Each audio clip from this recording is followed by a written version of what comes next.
¿Sabías que una de las historias más largas y detalladas de todo el libro de Génesis no es una batalla épica, ni un relato de destrucción o juicio, sino la historia de un encuentro en un pozo de agua? En Génesis 24 se nos narra la elección de la esposa de Isaac, un capítulo que combina la fe de Abraham, la obediencia de un siervo y la providencia divina que guía cada paso. Este episodio es tan relevante que ocupa un capítulo completo, más largo que muchos relatos de guerras o catástrofes, porque aquí se juega el futuro de la promesa hecha a Abraham, la continuidad de su descendencia. Antes de comenzar, si este video te gusta, no olvides darle like, suscribirte y activar la campanita. Así podés seguir disfrutando de cada capítulo de la Biblia en esta serie de Biblia Nocturna. Abraham ya era anciano, lleno de años y consciente de que pronto descansaría junto a sus padres. Él sabía que las promesas de Dios no dependían únicamente de su vida, sino de la descendencia que vendría a través de Isaac, el hijo que había recibido en su vejez como cumplimiento de la palabra divina. Sin embargo, había un detalle pendiente. Isaac aún no tenía esposa. En la mentalidad de aquel tiempo, la descendencia era la forma de perpetuar el nombre, y en este caso, era también la manera en que Dios había dicho que se cumpliría su pacto. Para Abraham, era impensable dejar este asunto librado al azar. Entonces llamó a su siervo más antiguo y de mayor confianza, el encargado de toda su casa, aquel que había estado a su lado desde los primeros días de su peregrinar en Canaán. Le hizo colocar la mano bajo su muslo, un gesto que representaba un juramento solemne y personal. Le pidió que no tomara esposa para Isaac de entre las mujeres cananeas, pues Abraham sabía que su pueblo debía conservar su identidad y fe en el Dios único, no contaminada con las prácticas paganas de la región. En cambio, le ordenó que viajara hasta su tierra natal, donde aún vivía parte de su familia, para buscar de allí una esposa que compartiera su linaje y su fe. El siervo, consciente de la magnitud de la misión, preguntó: ¿y si la mujer no quiere venir conmigo a esta tierra? ¿Debo entonces llevar a tu hijo allá? Abraham, con firmeza, le dijo que bajo ninguna circunstancia debía llevar a Isaac de regreso a Mesopotamia.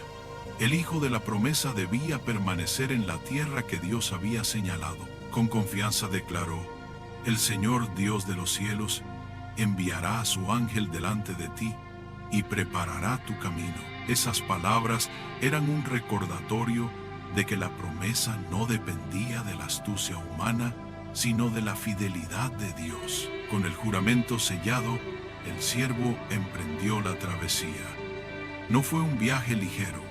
Llevó consigo 10 camellos, cargados con regalos y provisiones, símbolo de la riqueza y seriedad de la misión. El trayecto era largo, cruzando desiertos y planicies áridas, en dirección a la región de Aram Naharaim, hacia la ciudad de Nacor, hermano de Abraham. Imaginemos la caravana avanzando lentamente bajo el sol abrasador, con el polvo levantándose en el camino con cada paso cargado de expectativa. No era un viaje cualquiera, era un mandato sagrado. Finalmente, tras días de esfuerzo, el siervo llegó a las afueras de la ciudad. Allí, como era costumbre en las aldeas de la antigüedad, había un pozo de agua, centro de encuentro social y vital para la comunidad. El agua no solo era fuente de vida, sino también lugar de encuentro cotidiano, sobre todo al atardecer, cuando las jóvenes salían a llenar sus cántaros. Este detalle cultural es importante. El pozo era un espacio donde se cruzaban historias, donde se encontraban viajeros y vecinos, y muchas veces donde comenzaban los destinos compartidos. El siervo, cansado del viaje, pero lleno de fe, detuvo la caravana junto al pozo. Allí, en un momento de soledad, elevó una oración.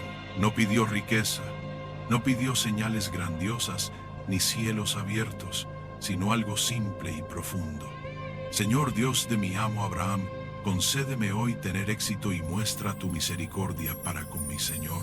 Que la joven a quien yo diga, baja tu cántaro para que yo beba, y ella responda, bebe, y también daré agua a tus camellos, sea la que has destinado para tu siervo Isaac. Este pedido tiene un enorme valor simbólico.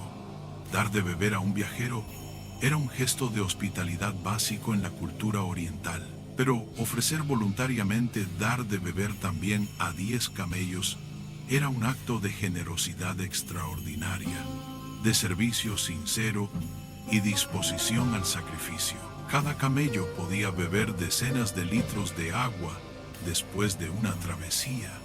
Era un trabajo arduo que demandaba tiempo y esfuerzo. El siervo no buscaba solo belleza externa, sino una señal del carácter, de la bondad y de la disposición al servicio de la joven que Dios eligiera para Isaac. Lo sorprendente es que, mientras aún oraba en silencio, apareció Rebeca. El narrador bíblico se detiene para describirla como una joven de gran hermosura, virgen, pura, que llevaba sobre su hombro un cántaro de agua. Bajó al manantial, llenó su cántaro y cuando el siervo le pidió de beber, respondió exactamente como él había pedido a Dios.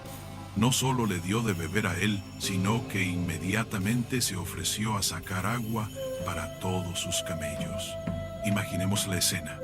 Una joven que corre de un lado a otro, bajando al manantial una y otra vez, llenando su cántaro, subiéndolo, vertiéndolo en el bebedero de los animales, hasta que cada camello sació su sed. El siervo, mientras tanto, la observaba en silencio, maravillado de cómo su oración estaba siendo respondida en tiempo real. Cada movimiento de Rebeca confirmaba que no se trataba de casualidad, sino de la mano invisible de Dios guiando aquel encuentro. El corazón del siervo debió latir con fuerza al ver cómo sus palabras cobraban vida delante de sus ojos. No necesitó señales de fuego ni visiones espectaculares. En la sencillez de un acto de bondad, reconoció la respuesta divina. Era el cumplimiento de lo que Abraham había dicho. El Señor enviará a su ángel delante de ti. Allí, junto al pozo, en ese instante cotidiano transformado en eterno, la historia dio un giro que marcaría el futuro de la promesa. La oración del siervo encontró respuesta inmediata en Rebeca, y lo que parecía un encuentro fortuito reveló ser parte de un plan mucho más grande. Rebeca, aún sin sospechar la magnitud de aquel encuentro, se sorprendió cuando el extranjero que la observaba en silencio sacó de entre sus pertenencias un anillo de oro y 2 brazaletes y se los entregó como obsequio.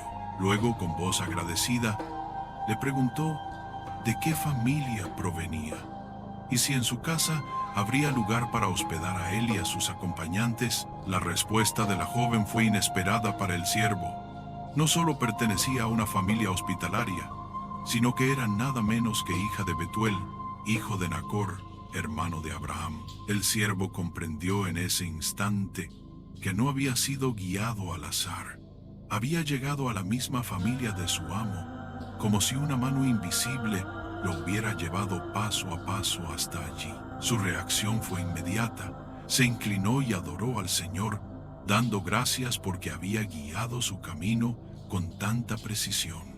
Rebeca, emocionada, corrió a su casa para contar todo lo sucedido. Su hermano Labán, al ver las joyas en manos de su hermana y escuchar su relato, salió rápidamente al encuentro del visitante. Reconoció la importancia de aquel extranjero y lo invitó a entrar, ofreciéndole alimento y alojamiento. En la cultura de la época, la hospitalidad era un deber sagrado.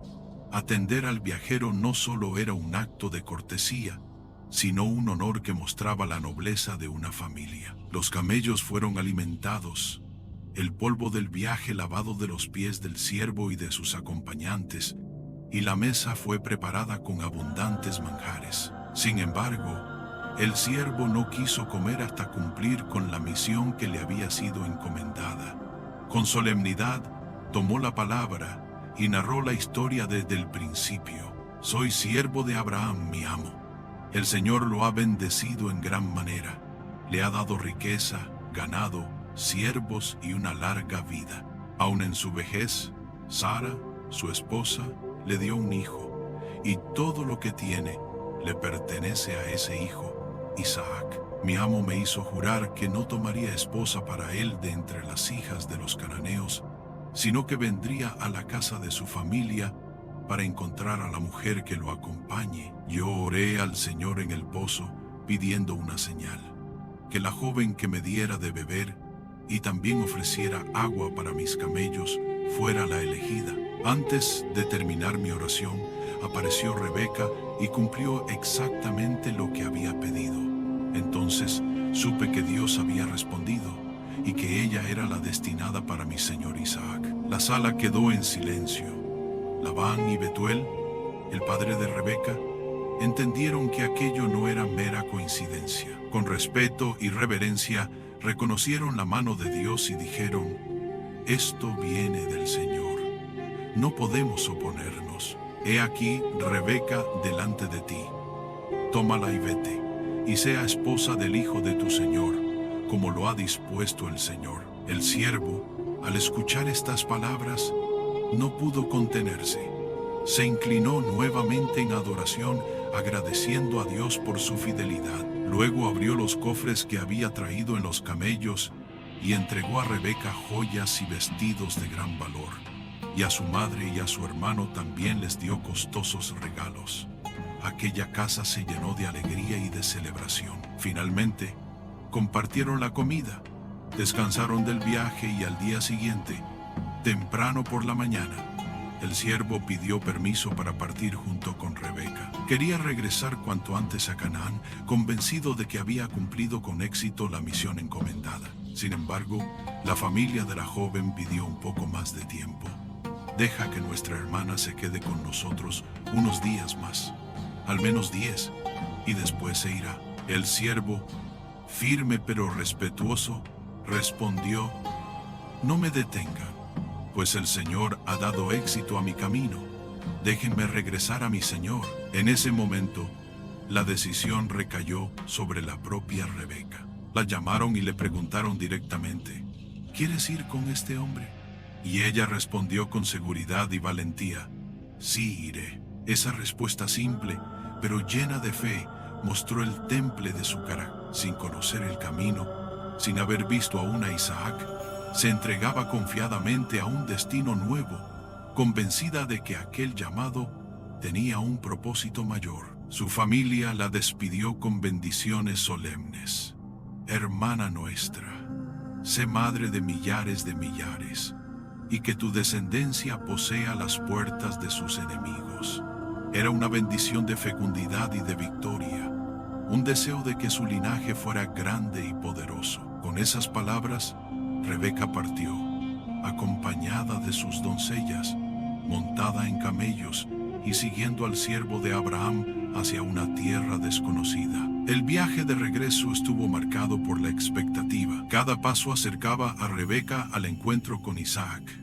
Cada jornada la alejaba de su casa, pero al mismo tiempo la introducía en el plan divino que unía dos historias en una sola. El siervo, satisfecho, veía cómo todo se había cumplido tal como Abraham lo había confiado y tal como Dios lo había guiado. No había espacio para dudas. La promesa seguía adelante. En este punto, la narración se detiene en la imagen de una caravana avanzando por los caminos polvorientos, mientras en la lejanía los días caen uno tras otro. Una joven valiente se adentra en lo desconocido, guiada por la fe, y un siervo agradecido contempla cómo la fidelidad de Dios sostiene cada paso. El destino final será el encuentro con Isaac, pero esa parte aún aguarda ser revelada. El viaje de regreso desde Mesopotamia fue largo, pero no estuvo marcado por la incertidumbre, sino por la certeza. Rebeca había tomado una decisión valiente, y cada día que pasaba en la caravana, se afianzaba en su espíritu la convicción de que Dios la guiaba hacia un propósito mayor. El siervo de Abraham, por su parte, contemplaba con gratitud el cumplimiento de su misión. Lo que al principio parecía una tarea difícil, ahora se transformaba en un testimonio vivo de la fidelidad de Dios. Mientras tanto, Isaac habitaba en la región del Negev, una tierra árida y amplia al sur de Canaán. La Biblia lo describe saliendo al campo al caer la tarde para meditar, quizá en oración, en soledad, como un hombre que buscaba en Dios guía para su vida. La imagen es poderosa. Isaac, el hijo de la promesa, contemplando el horizonte, esperando sin saberlo el cumplimiento de un plan que se estaba tejiendo a kilómetros de distancia. Fue en uno de esos atardeceres que Isaac levantó sus ojos y vio en la lejanía una caravana que se acercaba. Eran camellos que avanzaban lentamente, levantando polvo en el aire dorado del crepúsculo. Rebeca, que venía montada entre las doncellas, también levantó su mirada y divisó a un hombre que se encontraba en el campo. Intrigada, preguntó al siervo: ¿Quién es ese varón que viene por el campo hacia nosotros? Y el siervo respondió: Ese es mi señor. En ese momento, Rebeca tomó su velo y se cubrió, gesto de modestia y respeto en la cultura de su tiempo. El siervo entonces narró a Isaac todo lo que había sucedido: el juramento con Abraham, la oración en el pozo, la señal cumplida en Rebeca, la aceptación de su familia y el viaje de regreso. Isaac escuchó cada detalle, comprendiendo que todo había sido obra de Dios. No fue un arreglo humano ni un cálculo frío, sino una cadena de eventos que mostraban la providencia divina guiando cada paso. Isaac llevó a Rebeca a la tienda que había pertenecido a Sara, su madre. El detalle no es menor. Esa tienda era símbolo de la continuidad del hogar, del lugar donde se transmitía la herencia espiritual de la familia. Allí la tomó por esposa, y el texto bíblico señala con sencillez, pero con gran fuerza: y la amó. Rebeca se convirtió en el consuelo de Isaac después de la muerte de su madre, y su presencia marcó el inicio de una nueva generación en el cumplimiento de la promesa. Esta unión no fue fruto del azar, ni de la belleza física, ni de un simple acuerdo familiar. Fue la respuesta a una oración, el resultado de una fe puesta en el Dios que dirige los destinos humanos. Abraham, ya anciano, podía descansar sabiendo que su hijo Isaac tenía ahora a su lado una compañera escogida bajo la guía de Dios, y que la promesa de una descendencia continuaba viva. El capítulo 24, con sus muchos versículos, no se limita a narrar un hecho matrimonial, sino que nos invita a reflexionar sobre cómo Dios obra en lo cotidiano. Un pozo, un cántaro de agua, un gesto de hospitalidad. Cosas comunes que, en manos del Señor, se convierten en señales de un destino eterno. La historia de Rebeca nos recuerda que a veces las mayores decisiones de la vida se toman en medio de lo ordinario, pero con un trasfondo divino que cambia el curso de la historia. La figura de Isaac recibiendo a Rebeca es también un símbolo de esperanza. El hijo que un día había sido llevado por su padre a un monte para ser sacrificado, ahora recibía una esposa y un futuro. La vida de fe es así. Atraviesa momentos de prueba, de espera y de dolor. Pero en cada etapa, Dios renueva su promesa y abre caminos de bendición. La caravana que se acercó al atardecer con Rebeca marcó un nuevo comienzo. En ella viajaba no solo una joven valiente, sino también el cumplimiento de la palabra que Dios había dado a Abraham, que en su descendencia serían benditas todas las naciones de la tierra. A partir de esta unión, la historia del pueblo elegido continuaría su curso. Pero la narración no se detiene aquí. El próximo capítulo, Génesis 25, nos mostrará cómo la vida de Abraham llega a su fin, cerrando un ciclo fundamental. Allí veremos la herencia repartida, la descendencia de Ismael y sobre todo el nacimiento de los hijos de Isaac y Rebeca, Esaú y Jacob. Dos hermanos que, incluso antes de nacer, ya luchaban en el vientre materno anticipando una historia de conflicto y destino que marcaría profundamente el rumbo del pueblo de Israel. De este modo, el relato de Génesis 24 no queda aislado, sino que se proyecta hacia el futuro. La elección de Rebeca no es solo el cierre de la historia de Abraham, sino también la apertura de un nuevo capítulo en el plan de Dios, donde la promesa se transmitirá de generación en generación.